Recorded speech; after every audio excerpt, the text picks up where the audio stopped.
सभी को नमस्कार। एक बार फिर से स्वागत है हिंदी व्याकरण की इस ऑनलाइन कक्षा में। हम बात कर रहे थे शब्द विचार की। शब्द विचार में अलग अलग आधार पर अलग अलग भेद होते हैं। सबसे पहले हमने देखा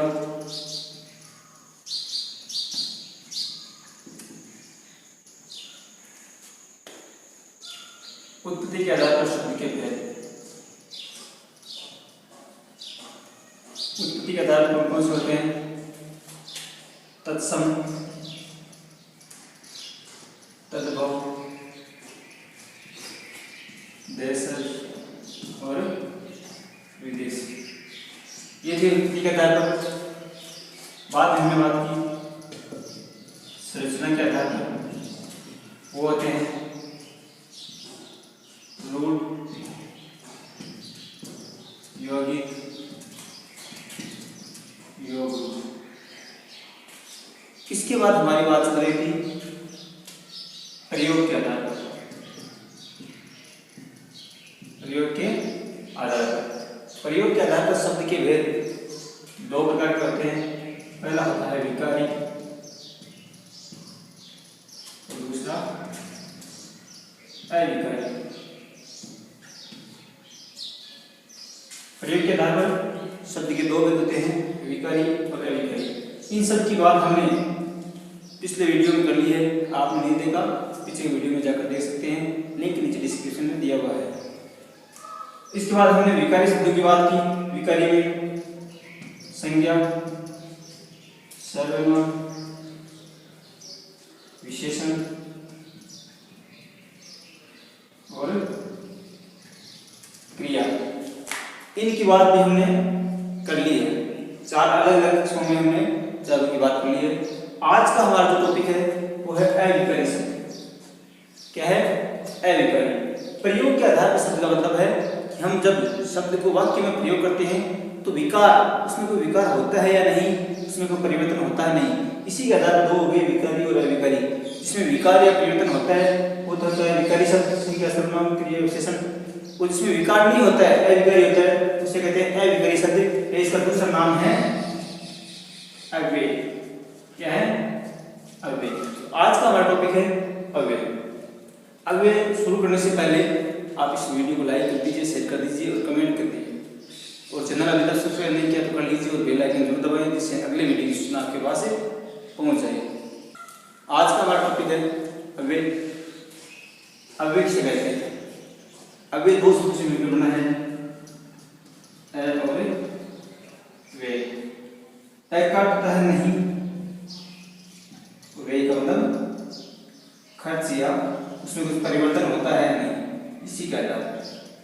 तो यानी नहीं और वे यानी उसमें कोई वे होता है या उसमें कोई बदलाव आता है या परिवर्तन आता है नहीं, उसी का अर्थ। जिसमें परिवर्तन नहीं आता है इसे कहते हैं अव्यय। अब परिवर्तन कब नहीं आता है? जब हम शब्द को वाक्य में प्रयोग करते हैं, उसमें लिंग, वचन, काल, विभक्ति आदि के आधार पर अगर परिवर्तन नहीं आता है तो होता है अविकारी शब्द या अव्यय शब्द। जैसे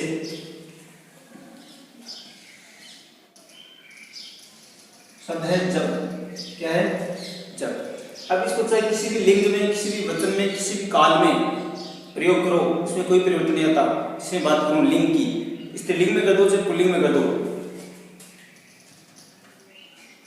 राम जब गया, राम जब गया। सीता जब गई। लिंग के आधार पर इसमें कोई परिवर्तन नहीं हुआ, ये जैसा है वैसा ही रहेगा, तो क्या हो गया? अव्यय। वचन के आधार पर बात करें, वह गया, वह जब गया। अकेले की बात कर रहा हूं, है वे दोनों जब गए। द्विवचन में बात की, वे सब जब गए, तो क्या हो गया? इसमें कोई परिवर्तन नहीं हुआ, जब का जब ही रहा।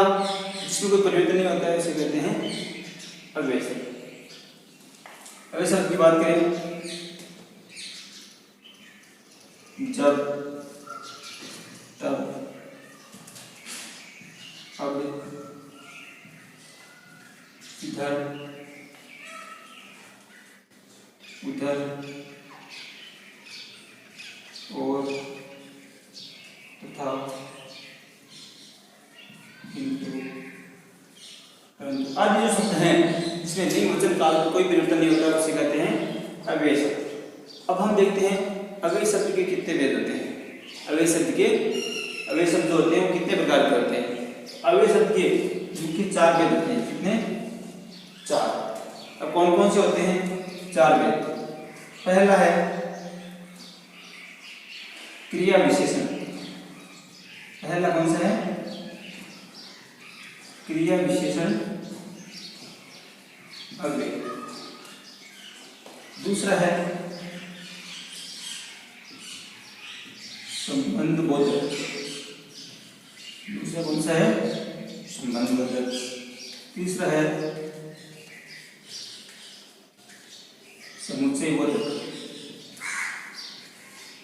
और चौथा है विस्मयादि बोधक।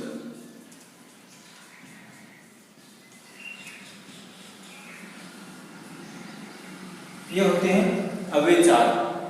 तो हम सबसे पहले देखते हैं कि अव्यय के जो भेद हैं 4, क्रिया विशेषण अव्यय, संबंध बोधक, समुच्चय बोधक और विस्मयादि बोधक। इसमें से पहला अव्यय जो है क्रिया विशेषण अव्यय। क्रिया विशेषण किसे कहते हैं? तो यहां से हम शब्दों के आधार पर देखेंगे। हम दोनों बिंदुओं पर पीछे बात कर चुके हैं, क्रिया के बारे में और विशेषण के बारे में। क्रिया किसे कहते हैं?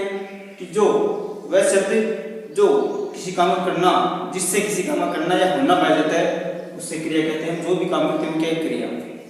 विशेषण जो संज्ञा या सर्वनाम की विशेषता बताते हैं उसे कहते हैं विशेषण। अब बात करते हैं क्रिया विशेषण अव्यय कौन से होते हैं। क्रिया विशेषण तो इसका अर्थ है जो क्रिया की विशेषता बताते हैं, वे अव्यय जो क्रिया की विशेषता बताते हैं, क्रिया विशेषण अव्यय कहलाते हैं। देखते बात की क्रिया की विशेषता किसे बताते हैं, वो हम बात करते हैं।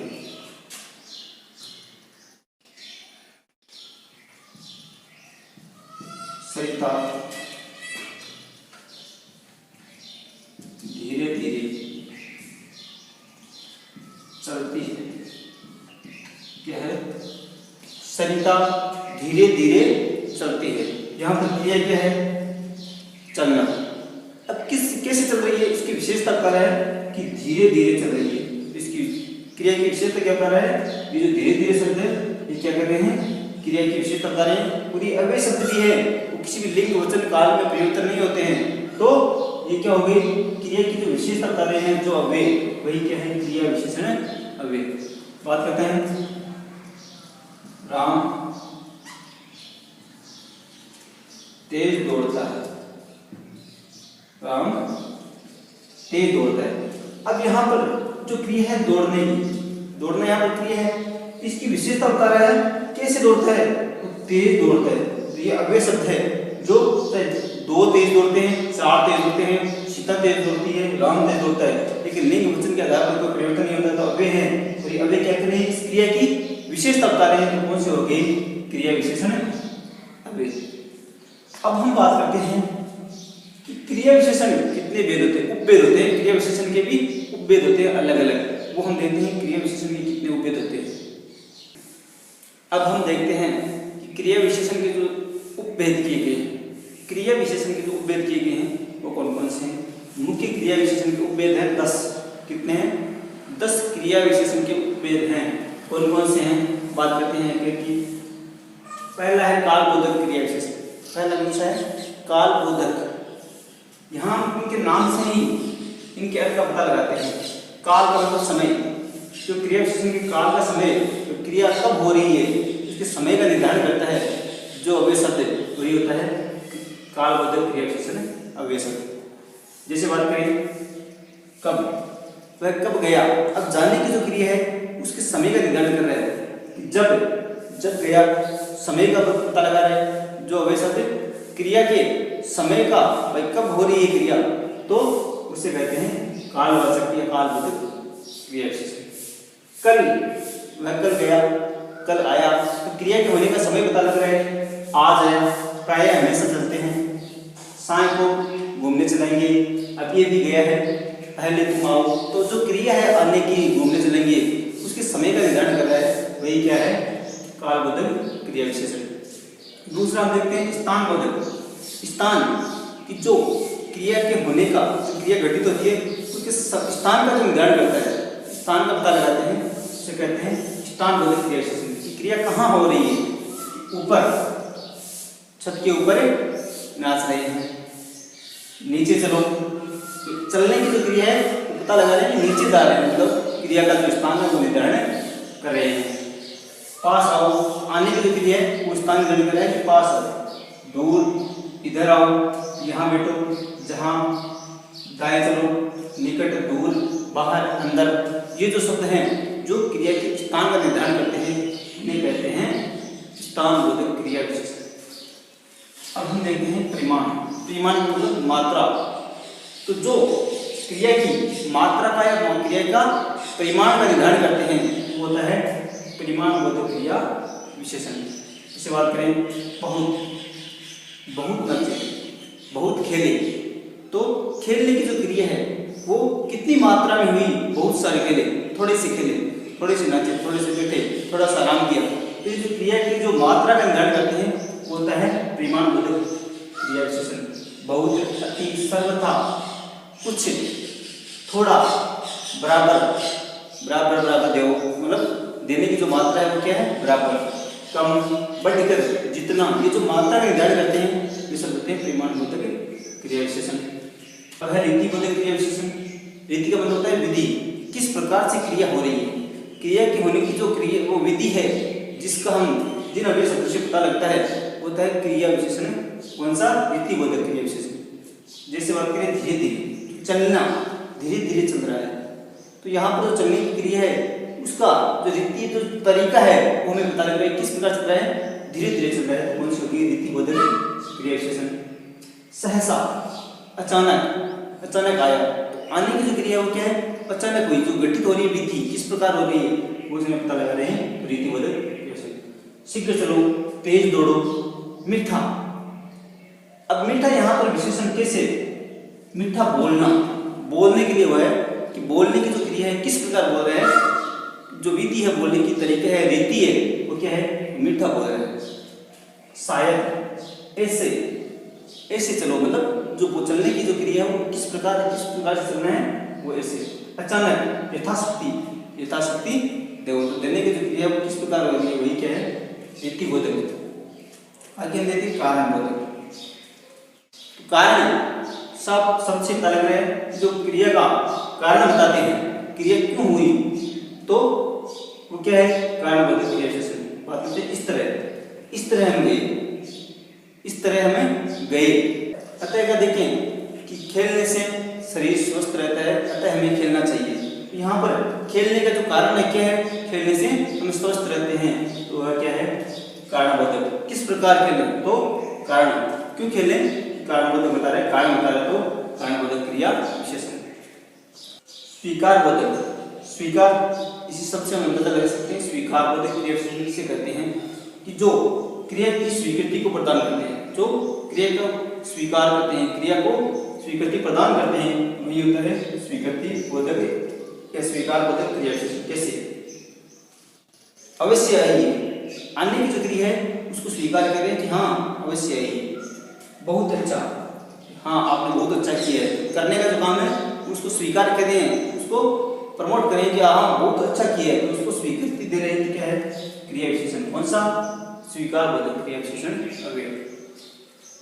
निषेध बोधक, निषेध का मतलब मना, तो क्रिया की जो निषेधता को प्रकट करते हैं, क्रिया को मना करने, रोकने को, क्रिया को रोक करने के लिए इसे रोकते हैं, वे अवयव शब्द को कहते हैं निषेध बोधक क्रिया विशेषण। इसे न, नहीं, मत, ऐसा मत करो, तो करने की जो क्रिया है उसको रोक रहे हैं, ऐसा आपको मत करना है, झूठ मत बोलो, तो जो बोलने की क्रिया है वो क्या है, उसको रोक रहे हैं, निषेध कर रहे हैं, क्या है, निषेध बोधक क्रिया विशेषण। प्रश्नवाचक, वे शब्द जो क्रिया के प्रसंग को प्रकट करते हैं, क्रिया के प्रसंग को प्रकट करते हैं। कैसे, कहाँ गए थे, अब जाने की क्रिया उसमें प्रसंग बना रहे हैं कि आप गए तो थे लेकिन कहाँ गए, प्रसंग का बोध करा रहे हैं, प्रश्न प्रकट कर रहे हैं। कौन सा हो गया, प्रश्नवाचक क्रिया विशेषण। कब गए, कब आए, जाने की आने की क्रिया है, उसमें प्रश्न का निर्माण कर रहे हैं, तो गए प्रश्नवाचक क्रिया विशेषण। निश्चय बोधक क्रिया विशेषण, निश्चय अनिश्चय, जहां पर निश्चितता हो निश्चय बोधक, अनिश्चय हो अनिश्चय। जो बात करें क्रिया में निश्चय को प्रकट करते हैं, क्रिया की निश्चितता को प्रकट करते हैं, वो निश्चय बोधक। जैसे बात करें वास्तव में आपने अच्छा नृत्य किया है, तो वास्तव में जो नृत्य किया है वो उसको क्या कर रहे हैं, निश्चय ही आपने अच्छा नृत्य किया है, वो वहां पर निश्चितता प्रकट कर रहे हैं। जो नृत्य किया है, जो भी आपने कार्य किया है, निश्चय ही अच्छा किया है। मुख्यतः तो क्या है, निश्चय प्रकट कर रहे हैं, क्या हो गया, निश्चय बोधक क्रिया विशेषण। अनिश्चय तो क्रिया की अनिश्चितता को प्रकट करते हैं, अनिश्चय बोधक क्रिया विशेषण कहलाते हैं। शायद ही वह आए, आने की प्रक्रिया है उसमें अनिश्चितता ला रहे हैं, तो आएंगे या नहीं, संभवतः वह गया, तो जाने की क्रिया है उसमें संभावना है, फिक्स नहीं है, निश्चित नहीं है, तो क्या हो गया, अनिश्चय बोधक क्रिया विशेषण। तो ये था क्रिया विशेषण। क्रिया विशेषण का सीधा सा आपको अर्थ ये निकालना है, जो क्रिया की विशेषता बता रही है, क्रिया की विशेषता, जो भी काम करें कैसे हो रहा है, कब हो रहा है, कहाँ हो रहा है, जो उसकी विशेषता बता रही है, वही क्या है, क्रिया विशेषण। तो ये था अव्यय का पहला प्रकार, पहला भेद, क्रिया विशेषण। क्रिया के अव्यय के जो अगले भेद बचे हैं, संबंध बोधक अव्यय, समुच्चय बोधक अव्यय और विस्मयादि बोधक अव्यय, उनकी बात करें हम अगले वीडियो में करेंगे, क्योंकि वीडियो लंबा हो चुका है। तब तक के लिए इस वीडियो को लाइक करके शेयर कर दीजिए सभी के साथ, और कमेंट करके जरूर बताइए कैसा लगा। कुछ भी आपको कोई पूछना हो तो कमेंट में पूछिए। चैनल को सब्सक्राइब करके बेल आइकन जरूर दबाएं, जिससे अगले वीडियो की सूचना आपके पास तुरंत पहुंच जाए। तब तक के लिए जय हिंद, जय भारत।